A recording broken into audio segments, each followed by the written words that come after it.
Lantas bagaimana peluang Indonesia menuju Piala Dunia 2026 pasca laga melawan Bahrain? Lalu apa analisis dari pertandingan semalam?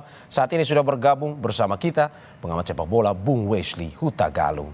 Selamat siang Bung Wesley. Bung, itu tadi malam kesenangan kita hampir paripurna di menit 74. Kalau nggak di menit ke-9 gol balasan dari Bahrain itu membuyarkan kesenangan kita. Bung, tapi di wasit memberikan tambahan waktu babak kedua ini 6 menit, tapi pertandingan malah dibiarkan berakhir hingga 9 menit. Ini menurut Anda seperti apa? Ini regulasi tambahan waktu di sepak bola apakah bisa atau bagaimana sebenarnya seperti ini? Iya, di regulasi itu wasit bisa memberikan pengamatannya atas kejadian lapangan setelah ada penambahan waktu. Apakah ada kejadian misalkan pelanggaran atau buang-buang waktu, dia bisa biasanya menambahkan waktu itu. Tapi lazimnya Mario itu setelah muncul masa injury time, tambahan itu paling semenit ya. Kalaupun ada misalkan pemain yang cedera setelah masa penjuri time atau ada buang-buang waktu. Tapi kalau ini memang mungkin kalkulatornya lagi rusak ya, 90 tambah 6 jadinya 99. Ya itu yang harus kita lakukan, ini protes oleh federasi, tapi fokus ke pemain dan pelatih sudah harus selesai, tinggal di Bahrain kembali fokus untuk menghadapi Cina.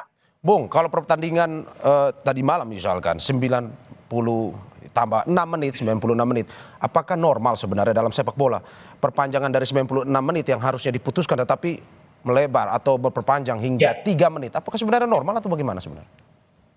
kalau tambahan 6 menit itu normal, sangat normal. Bahkan kemarin di kalau kita di event-event sebelumnya bahkan ada yang 10-12 menit itu sangat mengganggu pertandingan. Tapi 5, 6, 7 menit injury time itu normal kalau memang ada kejadian-kejadian yang membuat pertandingan harus terhenti. Seperti halnya kehadiran VAR itu kan memang membuat cukup lama ya waktu untuk mengecek misalkan kartu merah atau gol. Nah, tambahan 3 menit, 4 menit, 5 menit itu biasa.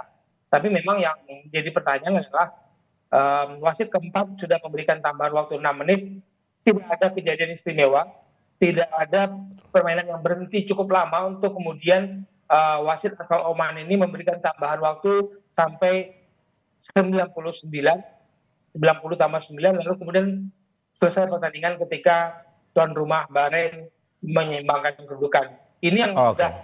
sudah awal kita antisipasi, sudah awal waspadai ya, karena teror itu, provokasi itu tidak hanya dari penonton, dari pemain dan dari wasit itu sudah sudah ramai dibicarakan lah sebelum pertandingan. Oke, Bung Wesley, jika kita berandai-andai, misalkan pada akhirnya terbukti ada kecurangan oleh wasit, nih, apakah nanti regulasinya pertandingan diulang atau bagaimana? Diskualifikasi atau gimana sebenarnya?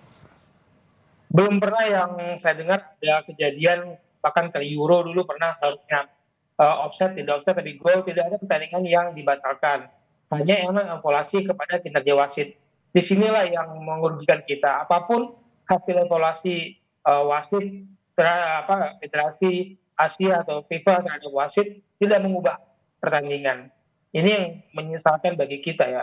Tapi fokus itu sudahlah, kita dapat 1 poin, kita harus tambah lagi semangatnya untuk tambahin 3 poin dari laga berikut tanggal 15. Oke, Bung, kalau melihat tadi malam ini eh, timnas Indonesia memberikan salah satu permainan yang begitu istimewa, tapi dari Anda sebagai seorang pengamat, evaluasi atau catatan tadi pertandingan tadi malam seperti apa yang mungkin bisa memberikan perkembangan selanjutnya?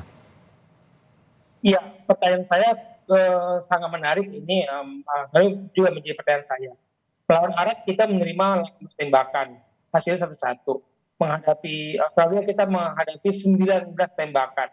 Di kandang sendiri hasilnya 0-0. Babak pertama kemarin lawan Bahrain, kita nyaris menyelesaikan babak pertama tanpa tembakan ya. Lawan bisa menembak 10 kali, 2 target, kita mengakhiri pertandingan dengan 1 tembakan dan kemudian menjadi gol. Bahwa sampai 45 menit waktu berjalan kita tidak melakukan tembakan serangan sama sekali. Pertahanan kita harus kita akui jempol. Tapi ini PR bagi Sintayong bagaimana mengalirkan bola lebih sering ke pertahanan lawan dan variasi-variasi permainan serangan. PR karena organisasi kita bagus ya, 6 kali juara, 6 kali tim yang tampil Piala Dunia, Arab Saudi, Australia, kita tidak bisa dikalahkan. Bung, ini jadwalnya setelah ini bersama akan melawan Tiongkok. Apakah Tiongkok Ya. bisa merupakan sebuah kekuatan yang harusnya diwaspadai oleh Indonesia atau bagaimana sebenarnya? Nah, lawan kita berikutnya dalam kondisi yang sedang tidak baik-baik saja nih, Bung Mario. Ini perlu paracetamol ya, nggak demam nih si Tiongkok ini atau Cina ini, karena mereka sudah kebobolan 12 kali, hanya kemasukan 2 kali, itu pun tidak bisa dianggap sebuah permainan yang membaik seperti halnya Cina atau Tiongkok zaman-zaman dahulu beberapa lalu. Jadi momentum kali ini adalah kita mendapatkan poin, tinggal bagaimana meningkatkan intensitas serangan. Lawan kita sudah menelan kekalahan, bahkan telak ya 0-7 dari Jepang, kemudian kalah 1-2 dari Arab, pernah sempat mencetak gol satu sebelum kalah 1-3 lawan Australia. Yang waspada, yang kita wajib waspada adalah Cina atau Tiongkok ini bisa mencetak gol ketika kita terlalu terbuka ruang permainannya.